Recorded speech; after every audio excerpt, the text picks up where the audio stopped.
pierogies are so wildly popular and so delicious. Right, and it's such a traditional, we come from Pittsburgh, it is such a traditional dish here that we're actually excited to share it with you today. Yeah, kind of like a ravioli, so I'm always game to make some dough. It's very much like, it's very much like a Polish ravioli is a good way to think of it. Yeah. So I'm gonna start with the dough. So we're gonna do our usual dough recipe that we do on the show. Right. 1 cup of flour, 1 egg. And then what, just enough water to fill it out if you need it. Oh right? yeah, that's what we forgot. You wanna get me some water? Sure. There you are. Thank you so Royal much. Princess. Totally forgot. No problem. Now, in a traditional Pittsburgh pierogi, there is a little trick. What is that ingredient? Sour cream. So Pittsburgh Regional does the sour cream in the dough. So we've just never done it, and you know, we have so much to our filling, which you'll see. Yeah. I didn't know if it'd be crazy for today, so we just did our usual dough. Yeah. Well, I'll tell you what I'm going to start on is our filling. Okay. So, traditional Polish meal with pierogies, you'll often eat a Polish sausage known as kielbasa. Kielbasa. And so, Or kielbasa. Kielbasa, as you like to call it. But what we're going to do is actually put ours in the filling today. Okay. Instead of just having the sausage on the side. And that's our little trick or our little twist that we're going to do on the traditional recipe. Well, because you can do whatever you want. huh? Sure. Now, also in this filling is going to be potatoes and cheese, which is a very traditional filling. So this is how we're twisting it up a little bit. Okay.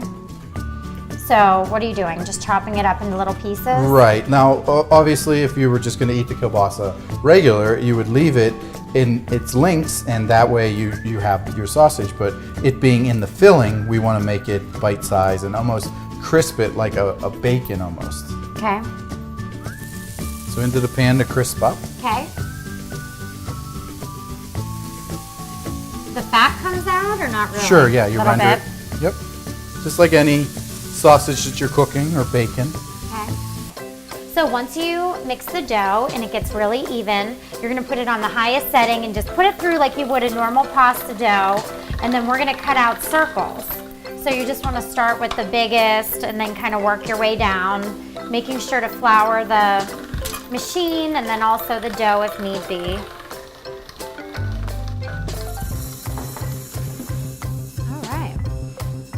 Put it on a floured surface here and cut it into circles. Now the reason we cut it into circles is because we're gonna fold it over and have the half moons for the pierogies. So we're just gonna use a pastry cutter. How many do you want us to make, David? 4? Sure. I think 4 will fit. 1.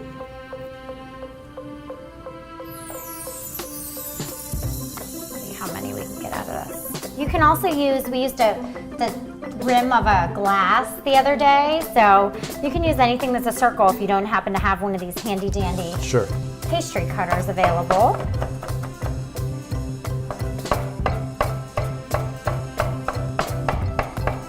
Okay, we got 5. 5 works. I like it. I like odd numbers. You do? Yeah. So the circle, and then obviously we're gonna fill it and fold it over so you get the pierogi shape. Which is what I'm working on right now. Yeah, so David's making this filling. So we're just making basic mashed potatoes here. I put a little parsley in just to make it look a little nicer. So just a little milk and little parsley. Butter, salt, parsley, and cheese. Yes, please. So we have Gouda here. You said Gouda would taste the best with the kielbasa and the potato. Oh yeah, any cheese that you like. We just really love this product. So this is the Royal from Beamster, and it just melts so nice. Right. So I think that's why it's perfect. So grate it in here. Sorry, find your way. Yeah, just go ahead. It's a workout. So My arms are burning. potato and cheese. Okay, classic, and then we're gonna add the kielbasa, which will be so good. Yes. Add the kielbasa. Our secret weapon here, secret ingredient. Now, should you fill the pierogies when it's hot or cooled off? No, you want to definitely let your filling cool. Cool, okay. Yeah. Nice All right. whipped potato. So we're gonna let it cool down. Yep.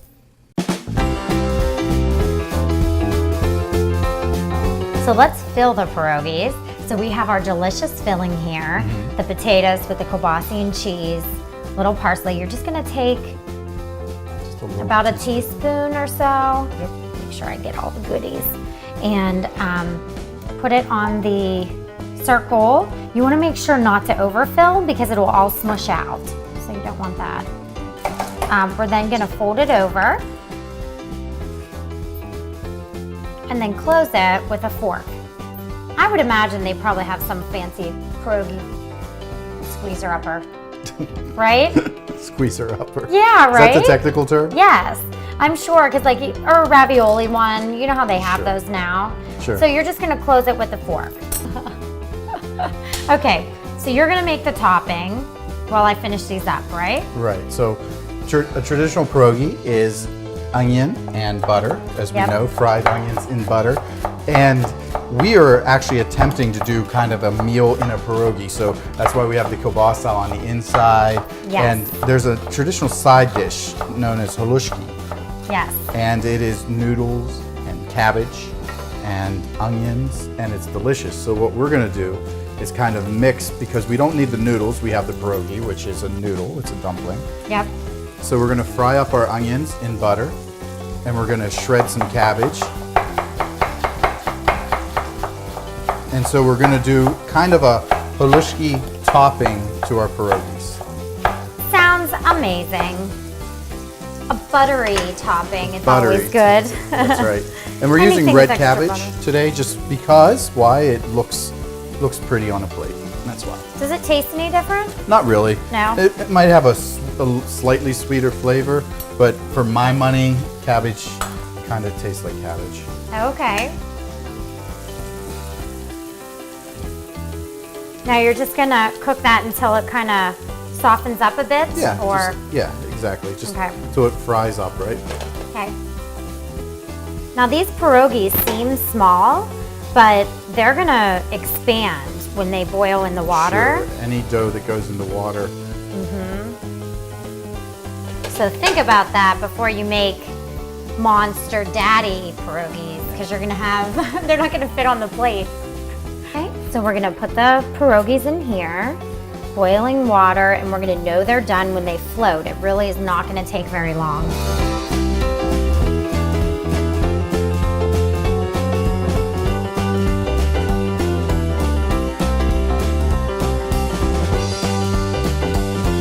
They look beautiful, thank Yes. you. Now here's my favorite part of pierogies. It's actually a two-part cooking process. First you boil them, that cooks the dough.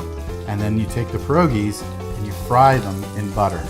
So they get nice golden brown and crispy. They look so good. And the one thing I forgot to mention when we were boiling is just don't stir them up because they'll fall apart. Yeah. Just let them go until they float.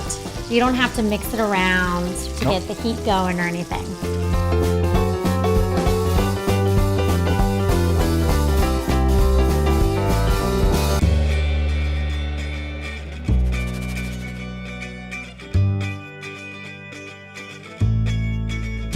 The origins of the word pierogi come from feast and festival, and we're gonna do that. Remember to subscribe and share with your friends.